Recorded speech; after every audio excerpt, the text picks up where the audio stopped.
तीन तरह के साउंड CH पैदा करता है, च साउंड, क साउंड ਅਤੇ ਸ਼ ਸਾउंड।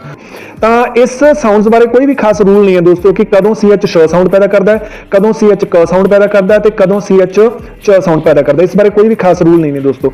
ਜੋ ਹੈ ਇੱਕ ਚੀਜ਼ ਉਹ ਕਿਸ ਤੇ ਡਿਪੈਂਡ ਕਰਦਾ ਇਸ ਦਾ ਸਾਊਂਡ ਕਿ ਵਰਡ ਦਾ origin ਕੀ ਹੈ ਦੋਸਤੋ, ਵਰਡ ਕਿਹੜੀ ਭਾਸ਼ਾ ਵਿੱਚੋਂ ਇੰਗਲਿਸ਼ ਵਿੱਚ ਲਿਆ ਗਿਆ ਹੈ, ਉਸ ਵਰਡ ਦੀ ਉਸ ਸ਼ਬਦ ਦੀ ਉਤਪत्ति ਕਿੱਥੋਂ ਹੋਈ ਹੈ ਉਸ ਤੇ ਡਿਪੈਂਡ ਕਰਦਾ ਹੈਗਾ। ਕਿਸੇ ਇੱਕ ਖਾਸ ਭਾਸ਼ਾ ਵਿੱਚੋਂ ਜੇਕਰ ਇਹ CH ਵਾਲਾ ਸ਼ਬਦ ਲਿਆ ਗਿਆ ਤਾਂ ਉਸ ਦਾ ਇੱਕ ਖਾਸ ਪ੍ਰੋਨਾਂਸੀਏਸ਼ਨ ਹੈ, ਉਸ ਬਾਰੇ ਅਸੀਂ ਦੇਖਾਂਗੇ। ਜੋ ਇੰਗਲਿਸ਼ ਹੈ ਦੋਸਤੋ ਉਹ ਇੱਕ ਇੰਡੀਪੈਂਡੈਂਟ ਭਾਸ਼ਾ ਨਹੀਂ ਹੈ ਦੋਸਤੋ। ਇੰਗਲਿਸ਼ ਵਿੱਚ ਜੋ ਵੋਕੈਬਲਰੀ ਹੈ, ਜੋ ਸ਼ਬਦ ਹੈ, ਉਹ ਅਲੱਗ-ਅਲੱਗ ਭਾਸ਼ਾਵਾਂ ਵਿੱਚੋਂ ਲਏ ਗਏ ਨੇ।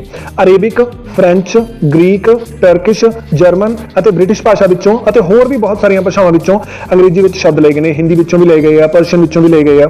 ਸਾਰੀਆਂ ਭਾਸ਼ਾਵਾਂ ਵਿੱਚੋਂ ਕੁਝ ਸ਼ਬਦ ਲੈ ਕੇ ਇੰਗਲਿਸ਼ ਬਣਾਈ ਗਈ ਹੈ ਦੋਸਤੋ। ਤਾਂ ਉਹਨਾਂ ਅਲੱਗ-ਅਲੱਗ ਭਾਸ਼ਾਵਾਂ ਲਈ CH ਦਾ ਅਲੱਗ-ਅਲੱਗ ਪ੍ਰੋਨਾਂਸੀਏਸ਼ਨ ਹੈ ਦੋਸਤੋ।